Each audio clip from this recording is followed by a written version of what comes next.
بسم اللہ الرحمن الرحیم صلاۃ دائما بارک وسلم وصلی علیہ۔ حضرت واصف علی واسفی رحمۃ اللہ تعالی علیہ کی تصنیف دل نشین قطرہ قطرہ کلزم سے منتخب مضمون بات سے بات۔ بہرحال یہ موسم خود ہی بدلتے ہیں۔ سفر کی تمنا جب آرام کی خواہش میں بدل جائے تو سمجھ لیجئے کہ ایک نیا موسم آ گیا۔ سکون کا موسم، آرام کا زمانہ، یادوں کے دن، گھر کے اندر عبادت کے زمانے، نصیحتوں کا وقت، احتیاط کے ایام، صحت کا خیال، زندگی کی کارگزاری کا حساب، کردہ اور نہ کردہ خطاؤں کی باز گشت۔ انسان حیران ہو جاتا ہے کہ وہ اتنا کیوں بدل گیا۔ دراصل عمر بدل جاتی ہے، خیال خود ہی بدل جاتا ہے۔ نہ جوانی ہمارا قصور ہے، نہ بڑھاپا ہماری غلطی۔ یہ سب موسم زندگی کے اپنے موسم ہیں۔ ان موسموں سے گزرنا ہی پڑتا ہے۔ پھر ایک موسم آتا ہے، آخری پت جھڑ کا موسم۔ لاکھ کوشش کرو، ٹھہر نہیں سکتے۔ دیواریں قائم رہتی ہیں اور مکان اندر سے زمیں بوس ہو جاتا ہے۔ وجود کے اندر کچھ بھی تو موجود نہیں رہتا۔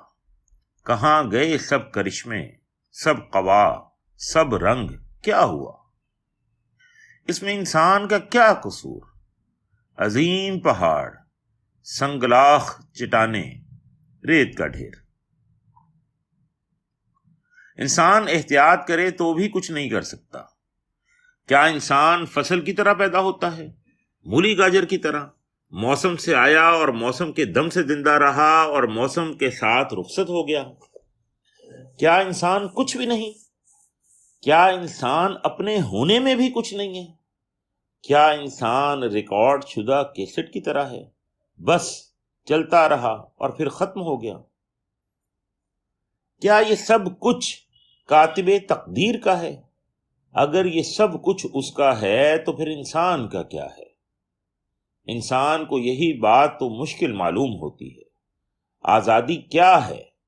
آزادی کتنی ہے؟ مجبوری کیا ہے؟ مجبوری کس حد تک ہے؟ انسان کو عقل دی گئی، عقل کا استعمال بھی ضروری ہے، لیکن یہ بھی یاد رہے کہ کم عقل اور بے عقل انسان بھی عقل کا استعمال کرتا ہے۔ اس دنیا کی رونقیں عقل کے دم سے ہیں۔ عقل نے انسان کو ستاروں کی بلندیوں تک پہنچایا ہے، لیکن ستاروں کی گزرگاہوں کو ڈھونڈنے والا انسان یہ نہ معلوم کر سکا کہ زندگی کا راز کیا ہے۔ زندگی رونقوں میں گزرتی ہے اور راز تنہائیوں میں ملتے ہیں۔ راز بتائے نہیں جاتے، راز آگہی یا راز آشنائی کا راستہ دکھایا جاتا ہے۔ اجتماع کا راز اور ہے اور انسان کا راز اور۔ اجتماع ضرورت کے راز میں مبتلا رہتا ہے۔ ضرورتیں پوری کرنا، اجتماعی مسائل کا حل سوچنا، شہر بنانا، شہری زندگی کی آسائشوں کا خیال رکھنا، صحت کے لیے شفا خانوں کا انتظام، تعلیم کے لیے اسکول کالج بنانا، پانی کا حصول اور پانی کا نکاس، سڑکوں، روشنیوں اور دفتروں کا اہتمام، نیز اخبار، ریڈیو، ٹی وی وغیرہ، یہ سب اجتماعی ضرورت کی باتیں ہیں۔ سفر وغیرہ کی سہولتیں ہر بامانی معاشرے کی ذمہ داری ہے۔ اجتماع اس بات سے بے خبر اور بے نیاز ہوتا ہے کہ کسی شہر کی 60 لاکھ کی آبادی 60 سال میں مکمل طور پر ختم ہو چکی ہوتی ہے اور اس کی جگہ نئے لوگ اتنی بلکہ اس سے بھی زیادہ تعداد میں موجود ہوتے ہیں۔ شہر وہی رہتے ہیں، شہری بدل جاتے ہیں۔ ہمارے زمانے کے کلاس روم آج بھی طلبہ سے بھرے ہوتے ہیں، لیکن ہمارے ساتھ پڑھنے والے لوگ ایک ایک کر کے رخصت ہوتے جاتے ہیں۔ یعنی دنیا آباد رہتی ہے اور لوگ ختم ہوتے رہتے ہیں۔ ہم زندہ رہیں تو بھی کچھ عرصہ کے بعد ہم محسوس کرتے ہیں کہ نا آشنا لوگوں میں ہیں۔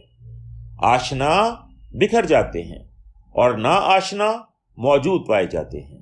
مل کر رہنے والے الگ الگ رخصت ہوتے ہیں۔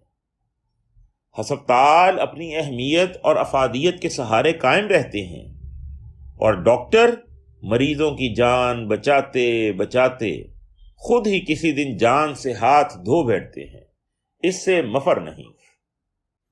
جب جانا لازم ٹھہرا تو ٹھہرنے کے لیے کیا لازم ہے؟ جب سامان لد ہی جانا ہے تو کتنا سامان درکار ہے؟ انسان علم حاصل کرتا ہے، دانائی کا علم، دانا لوگوں کی باتیں پڑھتا ہے، روحانی اور دنیاوی زندگی کے سپاہ سالاروں اور شاہ سواروں کی زندگی اور ان کے علوم کی داستانیں، ان کے ہم اثر اور ہم نواؤں کی گواہی کے قصے پڑھتا ہے تو انسان یہ بھول جاتا ہے کہ دانائی کتاب سے حاصل نہیں ہوتی۔ دانا کی زندگی کا علم دانائی نہیں، دانا کی زندگی کا عمل دانائی ہے۔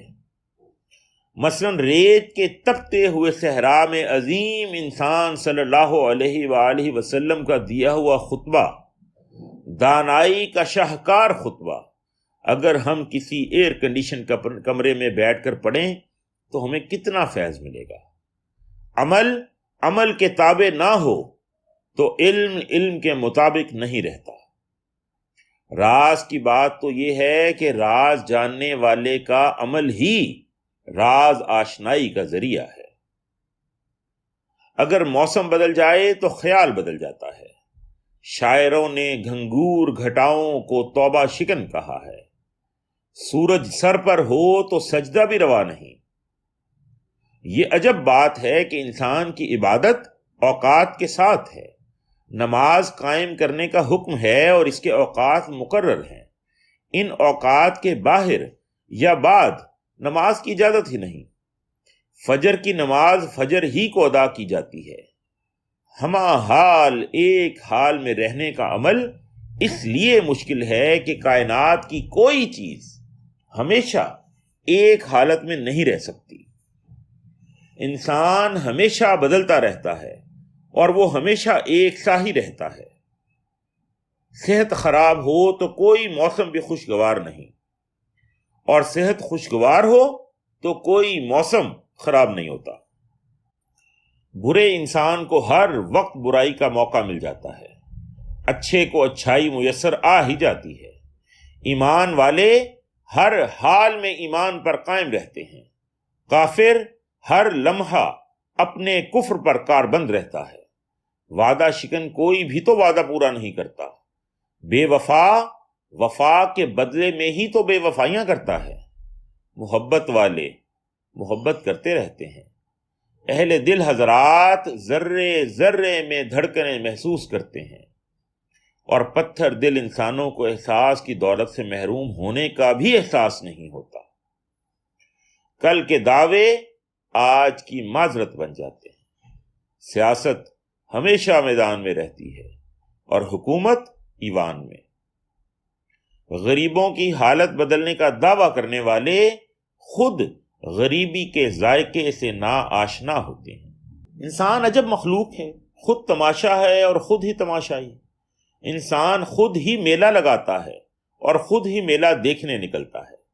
ہجوم میں ہر انسان ہجوم کا حصہ ہے، اور ہر انسان اپنے علاوہ انسانوں کو ہجوم کہتا ہے۔ تنہائیاں اکٹھی ہو جائیں تو میلے بن جاتے ہیں، ننھے چراغ مل کر چراغاں بن جاتے ہیں۔ ایک زندگی کتنی ادوار سے گزرتی ہے، اس کا اندازہ لگانا بڑا مشکل ہے۔ بچپن کی کھیل، بچپن کے کھلونے، بچپن کے ساتھی، چند دنوں کی بات ہے۔ دن گزر گئے، کھیل ختم ہو گئے، بچہ بھول گیا کہ اس نے کون کون سے کھیل کھیلے، کون کون سی آرزوئیں اور تمنائیں تھیں بچپن میں۔ بس وہ دن گئے اور وہ باتیں بھی گئیں۔ جوانی آئی، اپنے ساتھ نئے تقاضے، نئے ساتھی، نئی تمنائیں، نئے قہقہے، نئے آنسو، نئے عزائم اور نئے حوصلے لائی۔ پہاڑوں کی سیر، دریاؤں کے کنارے، باغوں کی بہار، سفر کے پروگرام، ہر وقت نئی بات، نئے خیال، نئی کتابیں، محنتیں، تعلیم، حصول مراد، غرضے کے ایک نیا سلسلہ ہے جو جوانی کے نام پر انسان پر نازل ہوتا ہے۔ انسان چلتا ہے اور چلتا ہی رہتا ہے۔ بلند مقامات، مشکل مراحل، مہم جوئی، محنت طلبی، شعر و شاعری جوانی کے مشاغل ہیں۔ جوانی کھیلتی ہے۔ جوان آدمی جوان ہمت ہوتا ہے۔ جوان دل ملیں تو موسم، بلکہ ہر موسم خوشگوار ہوتا ہے۔ جوانی دلچسپیوں اور وابستگیوں کے چند طلسماتی ایام کا نام ہے۔ طلسماتی اس لیے کہ ان دنوں میں بڑے رموز آشکار ہوتے ہیں۔ انسان کو اپنے آپ میں کئی جلوے نظر آتے ہیں۔ جوانی بدصورتی کو بھی دیدہ زیب بنا دیتی ہے۔ جوانی افکار کی بہار کا موسم ہے۔ جوانی فاصلے طے کرتی ہے، دلوں کے فاصلے، وقت کے فاصلے، زمانوں کے فاصلے۔ جوانی جامے سے باہر نکلتی ہے، حدود سے آزاد ہونا چاہتی ہے۔ جوانی کچھ نہ کچھ کرنا چاہتی ہے، کچھ نہ کچھ، خواہ وہ غلطی ہی کیوں نہ ہو۔ جوانی موج دریا ہے، کناروں سے ٹکراتی ہے اور کناروں سے نکل جاتی ہے۔ جوانی اپنے کرشمے دکھاتی رہتی ہے، دن کو چہرے دکھاتی ہے اور رات کو تارے دکھاتی ہے۔ جوانی کے پاس ایک انوکھا کرشمہ ہوتا ہے۔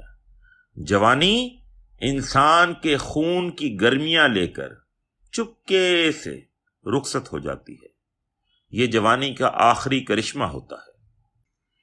انسان سوچتا رہ جاتا ہے کہ تاروں کی محفل ماند کیوں پڑ گئی، وابستگیاں بے اعتنائیوں میں کیوں بدل گئیں، اپنے اجنبی کیسے ہو گئے۔ اس میں انسان کا اپنا جرم یا اپنی خوبی کا دخل نہیں، یہ صرف موسم بدلنے کے نتیجے ہیں۔ عمر کا موسم بدل گیا، ذائقے بدل گئے، پروگرام بدل گئے، سرگرمیاں بدل گئیں، سب کچھ بدل گیا۔ موسم بدلنے کا وقت آ جائے تو وقت کا موسم بدل جاتا ہے۔ ہر وصال فراق سے گزرتا ہے۔ انسان اپنی مسرتوں کے زمانوں کی یادیں آنسوں سے تحریر کرتا ہے۔ تاج محل جوانی کے غم کی تحریر ہے، اور یہ تحریر اتنی دل پذیر ہے کہ اس کی جاذبیت سے انسان غم بھول جاتا ہے۔ جوانی کا غم شاعر کے دل سے گزرے تو یہ غم نوائے سروش بن جاتا ہے۔ آج ہم دیکھتے ہیں کہ سقراط کا علم جاننے والا سقراط نہیں بن سکتا، اس لیے کہ سقراط کسی کتاب کو پڑھنے کے بعد سقراط نہیں بنا۔ سیرت پر کتابیں لکھنے والا ضروری نہیں کہ مسلمان ہی ہو، غیر مسلموں نے بھی نعت کہی ہے، اور بہت اعلیٰ بھی۔ آج کا انسان راز آشناؤں کو پڑھتا ہے، راز نہیں جانتا۔ یہی وجہ ہے کہ آج کا انسان محنت کے باوجود سکون سے محروم ہے۔ اس کا علم تقریباً لامحدود ہے اور عمل تقریباً مفقود۔ لامحدود آرزوئیں محدود زندگی کو عذاب بنا دیتی ہیں۔ آج کا عصری کرب یہی ہے کہ انسان کثیر المقاصد ہو کر رہ گیا ہے۔ آج کا انسان مذہب سے آزادی چاہتا ہے، اس لیے کہ مذہب عمل کی دعوت دیتا ہے، اور عمل پر کاربند انسان انفارمیشن کے بیشتر علوم کو غیر ضروری سمجھنے لگتا ہے۔ آج کا انسان مقدر سے جھگڑا کرتا ہے، وہ کسی تقدیر کو ماننا اپنی توہین سمجھتا ہے۔ وہ خود بناتا ہے اپنی زندگی، اور زندگی محبت کی طرح بنتے بنتے بگڑ جاتی ہے۔ انسان مقدر کو کوستا ہے، مانتا بھی نہیں اور چھوڑتا بھی نہیں۔ مقدر اور انسان ہمیشہ اکٹھے رہتے ہیں اور ہمیشہ جھگڑا کرتے ہیں۔ آزادی کی تمنا مجبوریوں میں پرورش پا رہی ہے۔ یہی راز ہے کہ راز بیان نہیں ہو سکتا۔ دانائی اور حکمت کا میسر آنا کسی کوشش یا علم یا عمل کا نتیجہ نہیں۔ مکھی شہد بناتی ہے، جگنو روشنی رکھتا ہے، اسی طرح دانا انسان دانائی رکھتا ہے۔ پرانے زمانے میں لائبریریاں تو نہیں تھیں، لیکن دانائی تھی۔ کتابیں نہیں تھیں، لیکن پیغمبر تھے۔ آسائشیں نہیں تھی، لیکن زندگی